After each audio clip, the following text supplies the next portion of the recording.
प्रधानमंत्री नरेंद्र मोदी मन की बात कार्यक्रम के जरिए देशवासियों से संवाद करने जा रहे हैं। मन की बात का ये 73वां संस्करण है और नए साल में पहली बार प्रधानमंत्री नरेंद्र मोदी मन की बात कर रहे हैं। नए साल में पहली बार प्रधानमंत्री नरेंद्र मोदी मन की बात तो कर ही रहे हैं, लेकिन उसके साथ साथ किसान आंदोलन के बीच ये मन की बात कार्यक्रम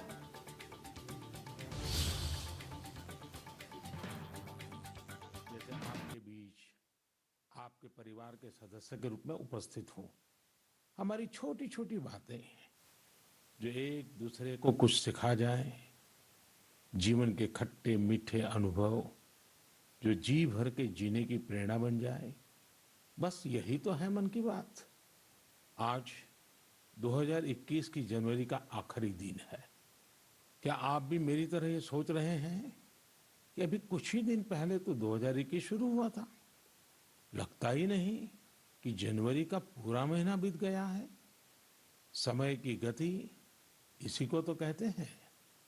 कुछ दिन पहले की ही तो बात लगती है जब हम एक दूसरे को शुभकामनाएं दे रहे थे। फिर हमने लोहड़ी मनाई, मकर संक्रांति मनाई, पोंगल, बिहू मनाया। देश के अलग अलग हिस्सों में त्योहारों की धूम रही। 23 जनवरी को हमने नेताजी सुभाष चंद्र बोस के जन्मदिन को पराक्रम दिवस के तौर पर मनाया और 26 जनवरी को गणतंत्र दिवस की शानदार परेड भी देखी। राष्ट्रपति जी द्वारा संसद के संयुक्त सत्र को संबोधन के बाद बजट सत्र भी शुरू हो गया है। इन सभी के बीच एक और कार्य हुआ जिसका हम सभी को बहुत इंतजार रहता है। ये है पद्म पुरस्कारों की घोषणा। राष्ट्र ने असाधारण कार्य कर रहे लोगों को उनकी उपलब्धियां और मानवता के प्रति उनके योगदान के लिए सम्मानित किया।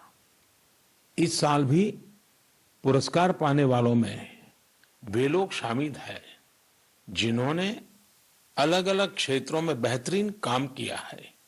अपने कामों से किसी का जीवन बदला है, देश को आगे बढ़ाया है। यानी जमीनी स्तर पर काम करने वाले अनसंग हीरोज को पद्म सम्मान देने की जो परंपरा देश ने कुछ वर्ष पहले शुरू की थी, वो इस बार भी कायम रखी गई है। मेरा आप सभी से आग्रह है कि इन लोगों के बारे में, उनके योगदान के बारे में जरूर जानें, परिवार में उनके बारे में चर्चा करें। देखिएगा सबको इससे कितनी प्रेरणा मिलती है। इस महीने क्रिकेट पिच से भी बहुत अच्छी खबर मिली। हमारी क्रिकेट टीम ने शुरुआती दिक्कतों के बाद शानदार वापसी करते हुए ऑस्ट्रेलिया में सीरीज जीती। हमारे खिलाड़ियों का हार्डवर्क और टीम वर्क प्रेरित करने वाला है। इन सब के बीच दिल्ली में 26 जनवरी को तिरंगा का अपमान देख देश बहुत दुखी भी हुआ। हमें आने वाले समय को नई आशा और नवीनता से भरना है। हमने पिछले साल असाधारण संयम और साहस का परिचय दिया। इस साल भी हमें कड़ी मेहनत करके अपने संकल्पों को सिद्ध करना है। अपने देश को और तेज गति से आगे ले जाना है। मेरे प्यारे देशवासियों, इस साल की शुरुआत के साथ ही कोरोना के खिलाफ हमारी लड़ाई को भी करीब करीब 1 साल पूरा हो गया है।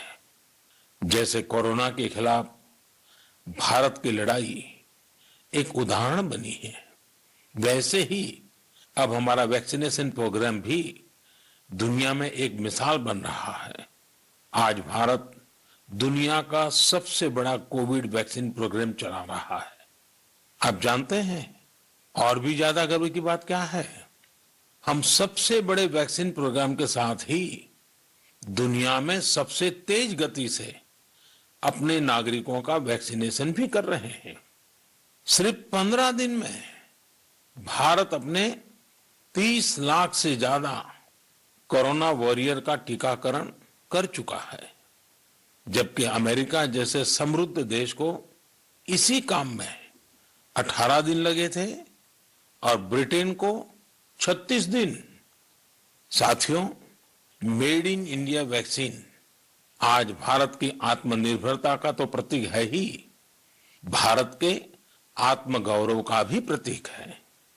नमो ऐप पर यूपी से भाई हिमांशु यादव ने लिखा है कि मेड इन इंडिया वैक्सीन से मन में एक नया आत्मविश्वास आ गया है।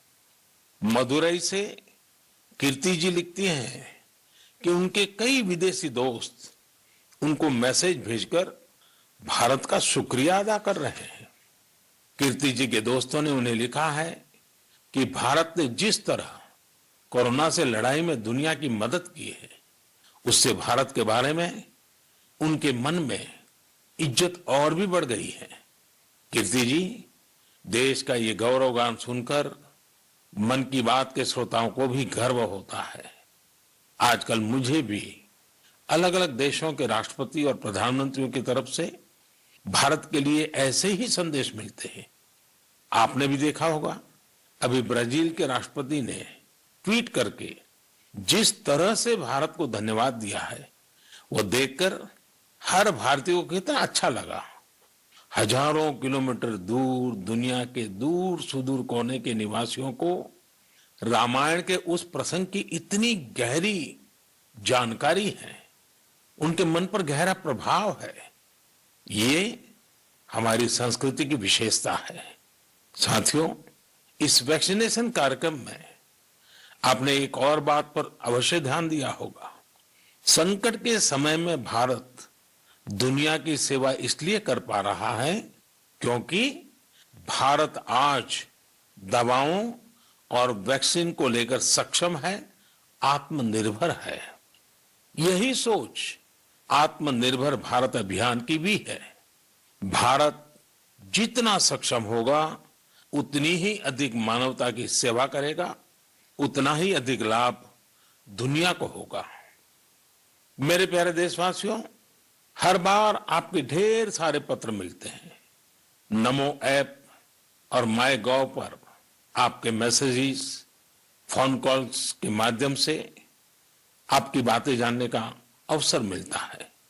इन्हीं संदेशों में एक ऐसा भी संदेश है जिसने मेरा ध्यान खींचा। ये संदेश है बहन प्रियंका पांडे जी का। 23 साल की बेटी प्रियंका जी हिंदी साहित्य की विद्यार्थिनी है और बिहार के सिवान में रहती है। प्रियंका जी ने नमो ऐप पर लिखा है कि वो देश के 15 घरेलू पर्यटन स्थलों पर जाने के मेरे सुझाव से बहुत प्रेरित हुई थी। इसलिए 1 जनवरी को वो एक जगह के लिए निकली जो बहुत खास थी। वे जगह थी उनके घर से 15 किलोमीटर दूर देश के पहले राष्ट्रपति डॉक्टर राजेंद्र प्रसाद जी का पैतृक निवास। प्रियंका जी ने बड़ी सुंदर बात लिखी है कि अपने देश की महान विभूतियों को जानने की दिशा में उनका ये पहला कदम था। प्रियंका जी को वहां डॉक्टर राजेंद्र प्रसाद जी द्वारा लिखी गई पुस्तकें मिली, अनेक ऐतिहासिक तस्वीरें मिली। वाकई प्रियंका जी, आपका यह अनुभव दूसरों को भी प्रेरित करेगा। साथियों, इस वर्ष से भारत अपनी आजादी के 75 वर्ष का समारोह अमृत महोत्सव शुरू करने जा रहा है। ऐसे में यह हमारे उन महानायकों से जुड़ी स्थानीय जगहों का पता लगाने का बेहतरीन समय है जिनकी वजह से हमें आजादी मिली। साथियों, हम आजादी के आंदोलन और बिहार की बात कर रहे हैं तो मैं नमो ऐप पर ही की गई एक और टिप्पणी की भी चर्चा करना चाहूंगा। मुंगेर के रहने वाले जयराम विप्लव जी ने मुझे तारापुर शहीद दिवस के बारे में लिखा है। 15 फरवरी 1932 को देशभक्तों की एक टोली के कई वीर नौजवानों की अंग्रेजों ने बड़ी ही निर्ममता से हत्या कर दी थी। उनका एकमात्र अपराध यह था कि वे वंदे मातरम और भारत मां की जय के नारे लगा रहे थे। मैं उन शहीदों को नमन करता हूं और उनके साहस का श्रद्धापूर्वक स्मरण करता हूं। मैं जयराम विप्लव जी को धन्यवाद देना चाहता हूं। वे एक ऐसी घटना को देश के सामने लेकर आए जिस पर उतनी चर्चा नहीं हो पाई जितनी होनी चाहिए थी।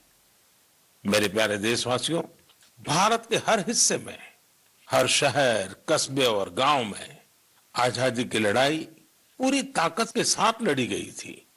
भारत भूमि के हर कोने में ऐसे महान सपूतों और वीरांगनाओं ने जन्म लिया जिन्होंने राष्ट्र के लिए अपना जीवन न्योछावर कर दिया। ऐसे में यह बहुत महत्वपूर्ण है कि हमारे लिए किए गए उनके संघर्षों और उनसे जुड़ी यादों को हम संजोकर रखें और इसके लिए उनके बारे में लिखकर हम अपनी भावी पीढ़ियों के लिए उनकी स्मृतियों को जीवित रख सकते हैं। मैं सभी देशवासियों को और खास करके अपने युवा साथियों को आह्वान करता हूं कि ये देश के स्वतंत्रता सेनानियों के बारे में, आजादी से जुड़ी घटनाओं के बारे में लिखें। अपने इलाके में स्वतंत्रता संग्राम के दौर की वीरता की गाथाओं के बारे में किताबें लिखें। अब जबकि भारत अपनी आजादी के 75 वर्ष मनाएगा, तो आपका लेखन आजादी के नायकों के प्रति उत्तम श्रद्धांजलि होगी। यंग राइटर्स के लिए इंडिया 75 के निमित्त एक इनिशिएटिव शुरू किया जा रहा है। इससे सभी राज्यों और भाषाओं के युवा लेखकों को प्रोत्साहन मिलेगा। देश में बड़ी संख्या में ऐसे विषयों पर लिखने वाले राइटर्स तैयार होंगे जिनका भारतीय विरासत और संस्कृति पर गहन अध्ययन होगा। हमें ऐसी उभरती प्रतिभाओं की पूरी मदद करनी है। इससे भविष्य की दिशा निर्धारित करने वाले थॉट लीडर्स का एक वर्ग भी तैयार होगा। मैं अपने युवा मित्रों को इस पहल का हिस्सा बनने और अपने साहित्यिक कौशल का अधिक से अधिक उपयोग करने के लिए आमंत्रित करता हूं। इससे जुड़ी जानकारियां शिक्षा मंत्रालय की वेबसाइट से प्राप्त कर सकते हैं। मेरे प्यारे देशवासियों, मन की बात में श्रोताओं को क्या पसंद आता है ये आप ही बेहतर जानते हैं, लेकिन मुझे मन की बात में सबसे अच्छा ये लगता है कि मुझे बहुत कुछ जानने, सीखने और पढ़ने को मिलता है। एक प्रकार से परोक्ष रूप से आप सबसे जुड़ने का अवसर मिलता है। किसी का प्रयास, किसी का जज्बा, किसी का देश के लिए कुछ कर गुजर जाने का जुनून, ये सब मुझे बहुत प्रेरित करते हैं, ऊर्जा से भर देते हैं। हैदराबाद के बोयिनपल्ली में एक स्थानीय सब्जी मंडी किस तरह अपने दायित्व को निभा रही है, ये पढ़कर भी मुझे बहुत अच्छा लगा। हम सब ने देखा है कि सब्जी मंडियां में अनेक वजहों से काफी सब्जी खराब हो जाती है। ये सब्जी इधर उधर फैलती है, गंदगी भी फैलाती है। लेकिन बोयिनपल्ली की सब्जी मंडी ने तय किया कि हर रोज बचने वाली इन सब्जियों को ऐसे ही फेंका नहीं जाएगा। सब्जी मंडी से जुड़े लोगों ने तय किया इससे बिजली बनाई जाएगी। बेकार हुई सब्जियों से बिजली बनाने के बारे में शायद ही आपने कभी सुना हो। यही तो इनोवेशन की ताकत है। आज बोयिनपल्ली की मंडी में पहले जो वेस्ट था, आज उसी से वेल्थ क्रिएट हो रही है। यही तो कचरे से कंचन बनाने की यात्रा है। वहां हर दिन करीब 10 टन वेस्ट निकलता है। इसे एक प्लांट में इकट्ठा कर लिया जाता है। प्लांट के अंदर इस वेस्ट से हर दिन 500 यूनिट बिजली बनती है और करीब 30 किलो बायोफ्यूल भी बनता है। इस बिजली से ही सब्जी मंडी में रोशनी होती है और जो बायोफ्यूल बनता है उससे मंडी की कैंटीन में खाना बनाया जाता है ना कमाल का प्रयास। ऐसा ही एक कमाल हरियाणा के पंचकुला की बड़ौद ग्राम पंचायत ने भी करके दिखाया है। इस पंचायत के क्षेत्र में पानी की निकासी की समस्या थी। इस वजह से गंदा पानी इधर उधर फैल रहा था, बीमारी फैलाता था। लेकिन बड़ौद के लोगों ने तय किया इस वाटर वेस्ट से भी वेल्थ क्रिएट करेंगे। ग्राम पंचायत ने पूरे गांव से आने वाले गंदे पानी को एक जगह इकट्ठा करके फिल्टर करना शुरू किया और फिल्टर किया हुआ ये पानी अब गांव के किसान खेतों में सिंचाई के लिए इस्तेमाल कर रहे हैं। यानी प्रदूषण, गंदगी और बीमारियों से छुटकारा भी और खेतों में सिंचाई भी। साथियों, पर्यावरण की रक्षा से कैसे आमदनी के रास्ते भी खुलते हैं, इसका एक उदाहरण अरुणाचल प्रदेश के तवांग में भी देखने को मिला। अरुणाचल प्रदेश के इस पहाड़ी इलाके में सदियों से मोन शुगु नाम का एक पेपर बनाया जाता है। ये कागज यहाँ के स्थानीय शुगु शेंग नाम के एक पौधे की छाल से बनाते हैं। इसलिए इस कागज को बनाने के लिए पेड़ों को नहीं काटना पड़ता है। इसके अलावा इसे बनाने में किसी केमिकल का इस्तेमाल भी नहीं होता है। यानी ये कागज पर्यावरण के लिए भी सुरक्षित है और स्वास्थ्य के लिए भी। एक वो भी समय था जब इस कागज का निर्यात होता था, लेकिन जब आधुनिक तकनीक से बड़ी मात्रा में कागज बनने लगे तो ये स्थानीय कला बंद होने की कगार पर पहुंच गई। अब एक स्थानीय सामाजिक कार्यकर्ता गोम्बू ने इस कला को पुनर्जीवित करने का प्रयास किया है। इससे यहाँ के आदिवासी भाई बहनों को रोजगार भी मिल रहा है।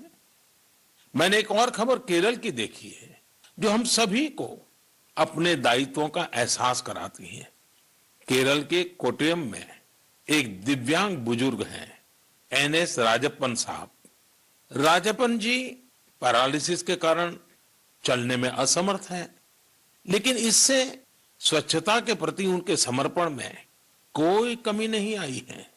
वो पिछले कई सालों से नाव से वेमनाड झील में जाते हैं और झील में फेंकी गई प्लास्टिक की बोतलें बाहर निकाल करके ले आते हैं। सोचिए, राजप्पन जी की सोच कितनी ऊंची है। हमें भी राजप्पन जी से प्रेरणा लेकर स्वच्छता के लिए जहां संभव हो अपना योगदान देना चाहिए। मेरे प्यारे देशवासियों, कुछ दिन पहले आपने देखा होगा अमेरिका के सैन फ्रांसिस्को से बंगलुरु के लिए एक नॉन स्टॉप फ्लाइट की कमान भारत की 4 विमेन पायलट्स ने संभाली। 10,000 किलोमीटर से भी ज्यादा लंबा सफर तय करके ये फ्लाइट 225 से अधिक यात्रियों को भारत लेकर आई। आपने इस बार 26 जनवरी की परेड में भी गौर किया होगा, जहां भारतीय वायुसेना की 2 विमेन ऑफिसर्स ने नया इतिहास रच दिया है। क्षेत्र कोई भी हो, देश की महिलाओं की भागीदारी लगातार बढ़ रही है। लेकिन अक्सर हम देखते हैं कि देश के गांवों में हो रहे इसी तरह के बदलाव की उतनी चर्चा नहीं हो पाती। इसलिए जब मैंने एक खबर मध्य प्रदेश के जबलपुर की देखी तो मुझे लगा कि इसका जिक्र तो मुझे मन की बात में जरूर करना चाहिए। ये खबर बहुत प्रेरणा देने वाली है। जबलपुर के चिचगांव में कुछ आदिवासी महिलाएं एक राइस मिल में दिहाड़ी पर काम करती थी। कोरोना वैश्विक महामारी ने जिस तरह दुनिया के हर व्यक्ति को प्रभावित किया, उसी तरह ये महिलाएं भी प्रभावित हुई। उनकी राइस मिल में काम रुक गया। स्वाभाविक है कि इससे आमदनी की भी दिक्कत आने लगी, लेकिन ये निराश नहीं हुई। इन्होंने हार नहीं मानी। इन्होंने तय किया कि ये साथ मिलकर अपनी खुद की राइस मिल शुरू करेगी। जिस मिल में ये काम करती थी वो अपनी मशीन भी बेचना चाहती थी। इनमें से मीना रहंगडाले जी ने सब महिलाओं को जोड़कर स्वयं सहायता समूह बनाया और सबने अपनी बचाई हुई पूंजी से पैसा जुटाया।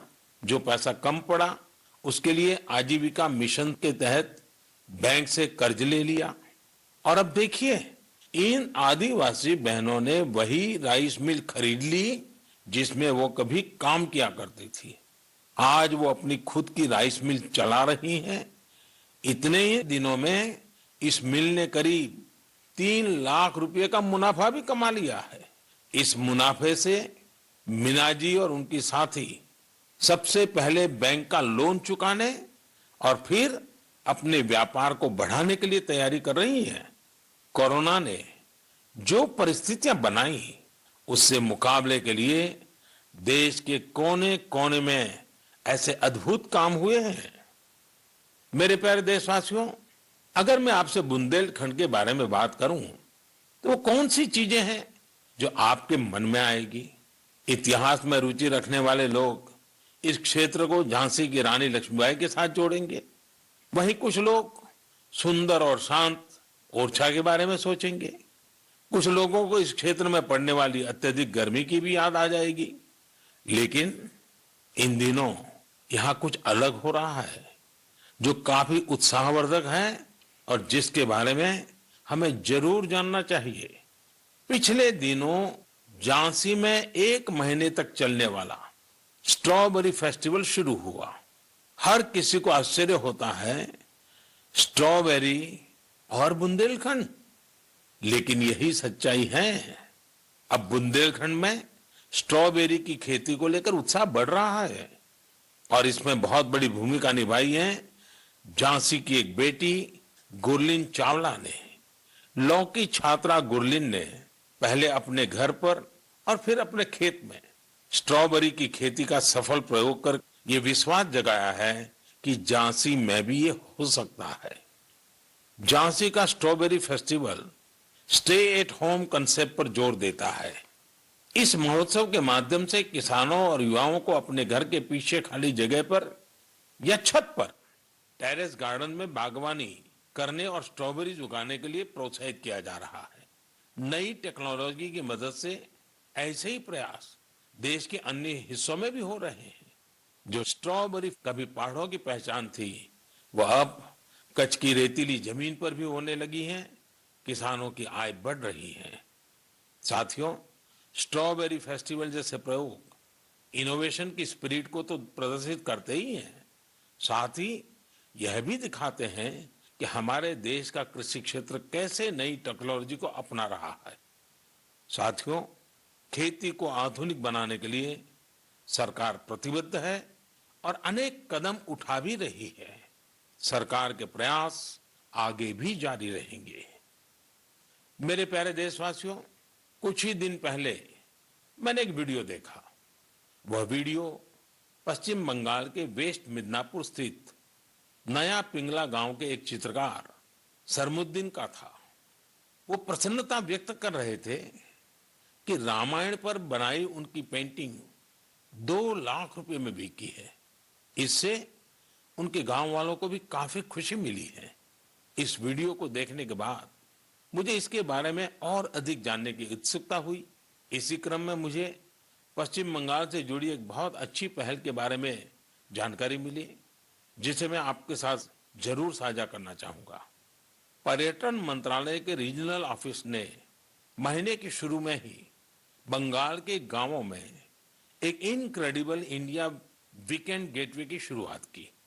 इसमें पश्चिम मिदनापुर, बांकुरा, बीरभूम, पुरुलिया, पूर्व बर्धमान, वहां के हस्तशिल्प कलाकारों ने विजिटर्स के लिए हैंडीक्राफ्ट वर्कशॉप आयोजित की।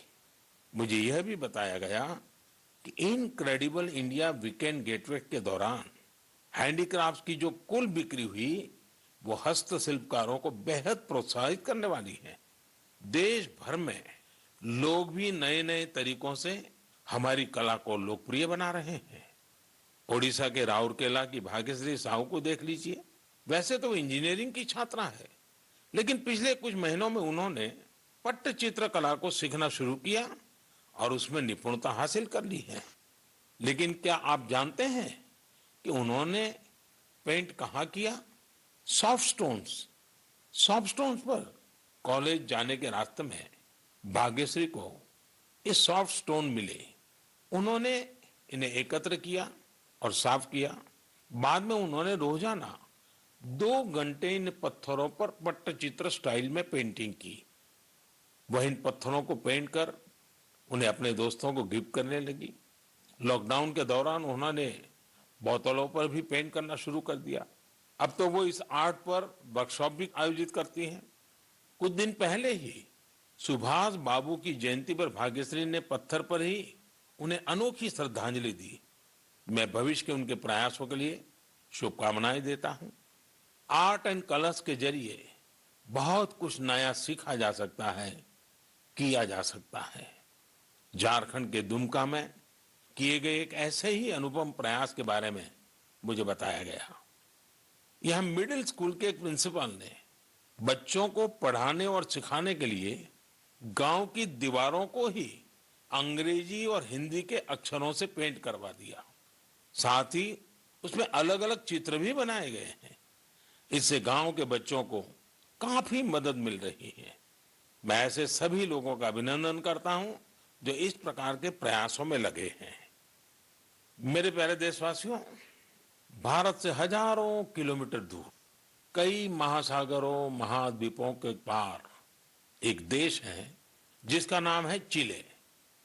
भारत से चिले पहुंचने में बहुत अधिक समय लगता है, लेकिन भारतीय संस्कृति की खुशबू वहां बहुत समय पहले से ही फैली हुई है। एक और खास बात यह है कि वहां पर योग बहुत अधिक लोकप्रिय है। आपको यह जानकर अच्छा लगेगा कि चिले की राजधानी सैंटियागो में 30 से ज्यादा योग विद्यालय हैं। चिले में अंतर्राष्ट्रीय योग दिवस भी बड़े ही उत्साह से मनाया जाता है। मुझे बताया गया है कि हाउस ऑफ डेप्यूटीज में योग दिवस को लेकर बहुत ही गर्मजोशी भरा माहौल होता है। कोरोना के इस समय में इम्यूनिटी पर जोर और इम्यूनिटी बढ़ाने में योग की ताकत को देखते हुए अब वे लोग योग को पहले से कहीं ज्यादा महत्व दे रहे हैं। चिले की कांग्रेस यानी वहां की पार्लियामेंट ने एक प्रस्ताव पारित किया है। वहां 4 नवंबर को नेशनल योगा डे घोषित किया गया है। अब आप ये सोच सकते हैं कि आखिर 4 नवंबर में ऐसा क्या है। 4 नवंबर 1962 को ही चिले का पहला योग संस्थान होजे राफाल एस्ट्राडा द्वारा स्थापित किया गया था। इस दिन को नेशनल योगा डे घोषित करके एस्ट्राडा जी को भी श्रद्धांजलि दी गई है। चिले की पार्लियामेंट द्वारा यह एक विशेष सम्मान है जिस पर हर भारतीय को गर्व है। वैसे चिले की संसद से जुड़ी एक और बात आपको दिलचस्प लगेगी। चिले सीनेट के वाइस प्रेसिडेंट का नाम रविंद्रनाथ क्विंटेरॉस है। उनका यह नाम विश्व कवि गुरुदेव टैगोर से प्रेरित होकर रखा गया है। मेरे प्यारे देशवासियों, माय गॉव पर महाराष्ट्र के जालना के डॉक्टर स्वप्निल मंत्री और केरल के पलक्कड़ के प्रहलाद राजगोपाल ने आग्रह किया है कि मैं मन की बात में सड़क सुरक्षा पर भी आपसे बात करूं। इसी महीने 18 जनवरी से 17 फरवरी तक हमारा देश सड़क सुरक्षा माह यानी रोड सेफ्टी मंथ भी मना रहा है। सड़क हादसे आज हमारे देश में ही नहीं पूरी दुनिया में चिंता का विषय है। आज भारत में रोड सेफ्टी के लिए सरकार के साथ ही व्यक्तिगत और सामूहिक स्तर पर कई तरह के प्रयास भी किए जा रहे हैं। जीवन बचाने के इन प्रयासों में हम सबको सक्रिय रूप से भागीदार बनना चाहिए। साथियों, आपने ध्यान दिया होगा बॉर्डर रोड ऑर्गेनाइजेशन जो सड़कें बनाती हैं उससे गुजरते हुए आपको बड़े ही इनोवेटिव स्लोगन्स देखने को मिलते हैं।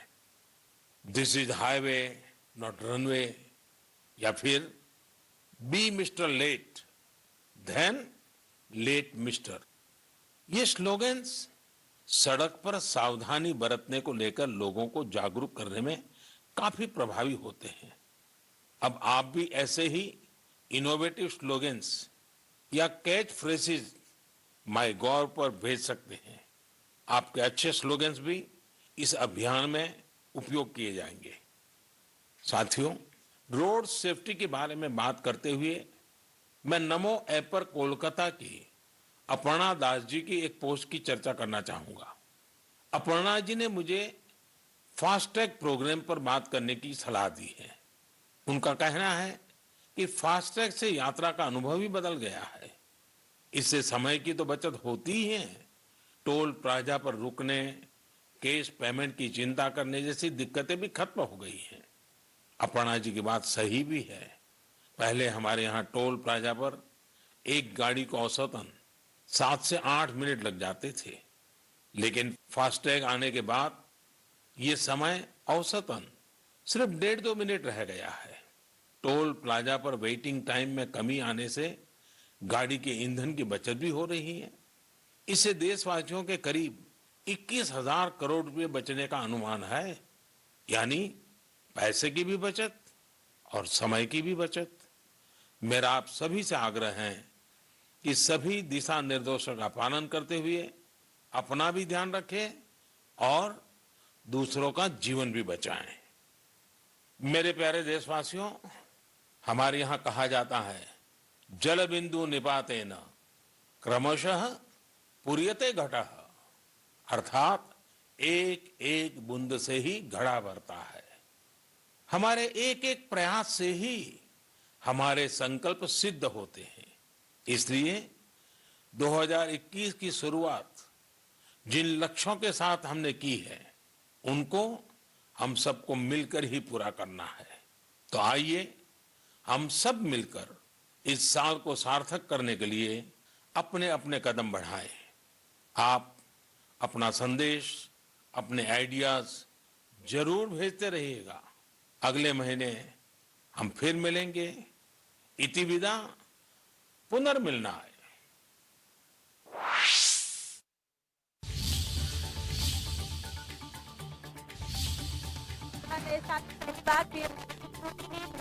बात की है और साथ ही तिरंगे के अपमान से पूरा देश दुखी है।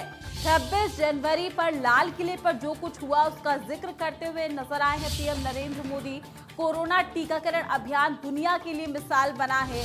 तमाम बातों का उन्होंने जिक्र किया, तमाम त्योहारों का जिक्र किया और भारत दुनिया में सबसे तेजी के साथ वैक्सीनेशन कर रहा है। टीकाकरण अभियान भारत में सबसे कम समय में किया जा रहा है। नए साल में पहली बार पीएम नरेंद्र मोदी ने बात की है, आत्मनिर्भर भारत को बढ़ावा देते हुए यहाँ पर नजर आए हैं और तमाम ऐसी चीजों का उन्होंने जिक्र किया कि किस तरीके से लोग आत्मनिर्भर बन रहे हैं, कैसे वो तरक्की कर रहे हैं और ऐसे में तमाम बातों का जिक्र करते हुए मन की बात के जरिए पीएम नरेंद्र मोदी नजर आए हैं। 26 जनवरी का भी जिक्र उन्होंने किया है कि जिस तरीके से लाल किले पर तिरंगे का अपमान हुआ था, पूरे देश में गुस्सा है, आक्रोश है। तो तिरंगे के अपमान से पूरा देश दुखी है। पीएम नरेंद्र मोदी ने कहा